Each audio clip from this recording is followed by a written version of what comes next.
Hello, j'espère que tu vas bien. Alors aujourd'hui, j'avais envie de parler... Non, pas du tout en fait.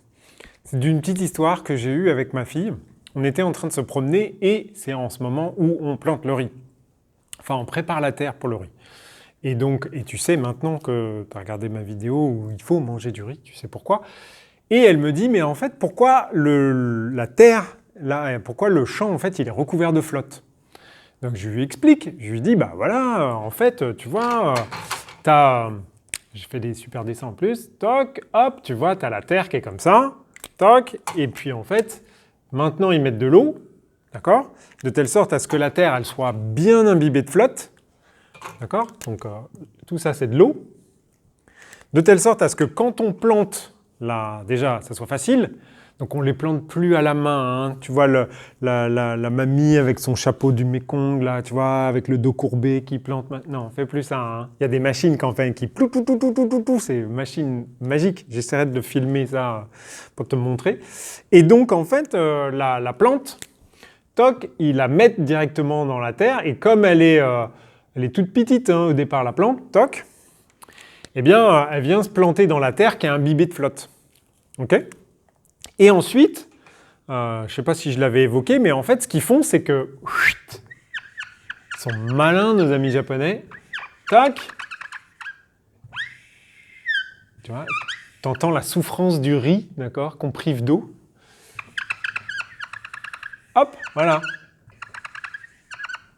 Et donc là, le riz, il souffre, il n'a plus d'eau. Et en plus de ça, pas de bol, c'est la période où il fait le plus chaud. Donc là, tu as des rayons de soleil de ouf, tu vois, qui vient cramer notre petit brin de riz. Et là, qu'est-ce qu'il fait notre brin de riz? Il dit « Ah, j'ai besoin de flotte !» Et donc là, comme il a besoin de flotte, qu'est-ce qu'il fait? Eh bien, il plonge ses racines dans la terre. Tu vois? Toc, et il descend bien profond. Et quand on a estimé que le riz avait bien poussé comme ça, eh bien, qu'est-ce qu'on fait?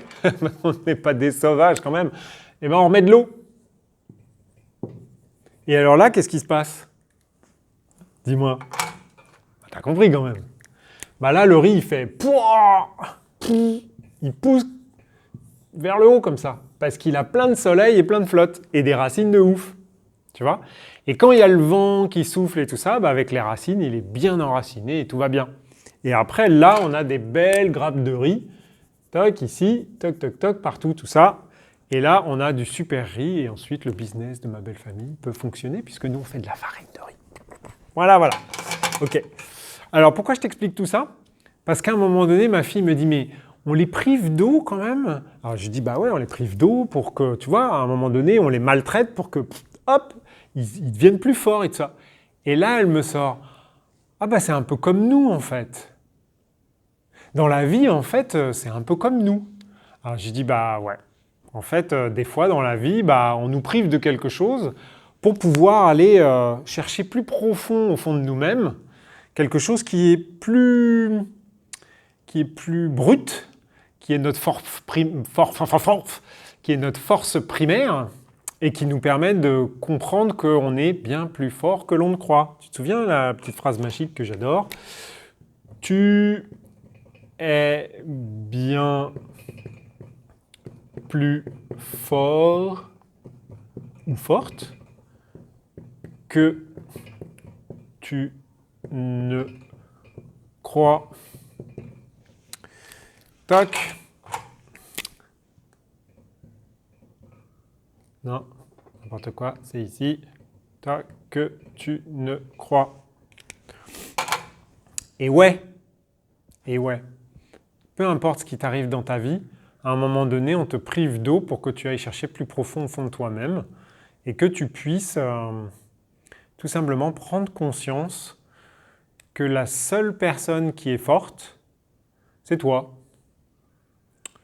Au fond de toi-même, hein, bien sûr, parce que les autres, ils font le même travail, en fait. Alors ma fille, elle, tout de suite, c'était « Ouais, mais en fait, c'est parce qu'il y a des gens méchants qui veulent nous priver. » Alors elle est dans sa période d'espionnage, hein, donc ouais, les spies, les machins et tout ça.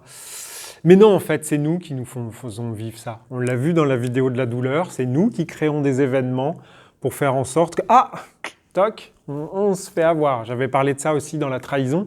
C'est nous qui faisons en sorte, quand on trahit quelqu'un, de créer des événements pour qu'on se fasse choper, en fait. Et qu'on subisse la honte, la culpabilité, machin et tout ça. D'accord ? Donc c'est pour ça qu'en fait, il faut être assez conscient. C'est-à-dire que quand on s'aperçoit qu'ici, le niveau commence à baisser, d'accord ? Alors je vais refaire crier le riz. Hop.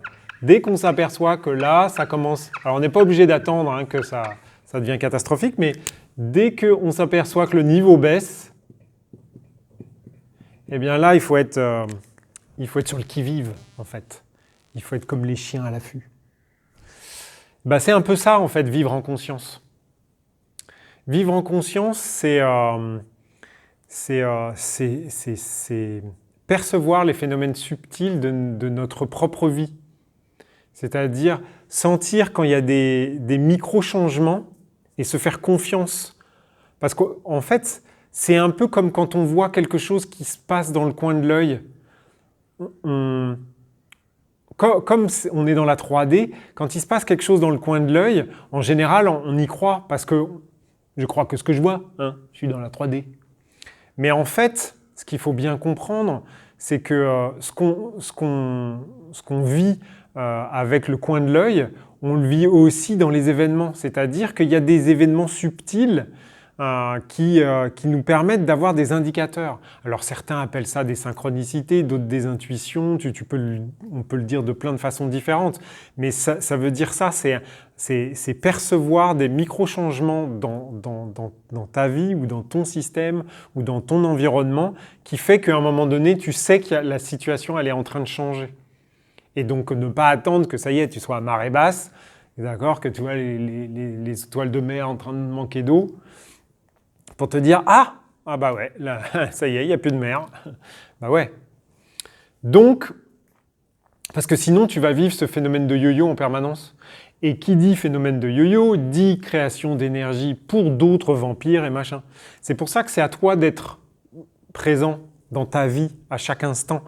Parce que si tu es présent à chaque instant dans ta vie, tu vas pouvoir déceler ces micro-variations-là et tu ne vas pas attendre que ce soit marée basse.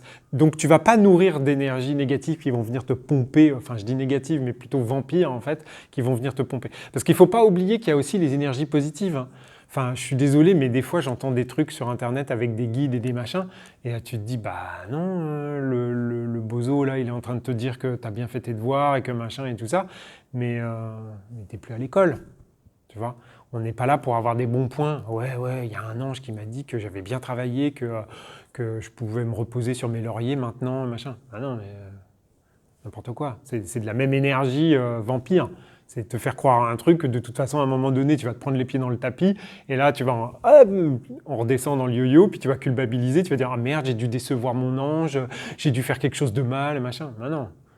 Sois conscient à chaque instant, tu vas voir les micro-variations, et en te faisant confiance sur cette perception, c'est-à-dire sur ce que ça signifie, parce que toi, tu sais ce que ça signifie pour toi et dans ta vie, et bien à partir de ce moment-là, c'est toi qui as le pouvoir. Et là, en plus, tu sais que tu es bien plus fort que ce que tu ne crois, donc par conséquent, tu n'as pas besoin d'un environnement qui te dit « Ouais, tu as des bons points » ou alors « Bah non, tu n'as pas été sage » ou machin. C'est bon, on n'est ni à l'école et on n'attend pas... Moi, je crois au Père Noël, mais quand c'est moi qui me fais des cadeaux, quoi. Voilà. Bon, après, je dis pas qu'il n'y a pas autre chose de plus au-dessus et machin. C'est pas ça que je dis. Ce que je dis juste, c'est qu'à un moment donné, chacun de nous doit prendre sa place. Et pour prendre sa place, c'est arrêter aussi d'attendre que l'autre nous dise qu'on a bien fait ou qu'on n'a pas bien fait ou que machin. On est des vrais détecteurs ambulants. On sait détecter ces trucs-là. On le sait. Toi aussi, tu le sais. Tu le crois peut-être pas, mais tu le sais. Donc voilà.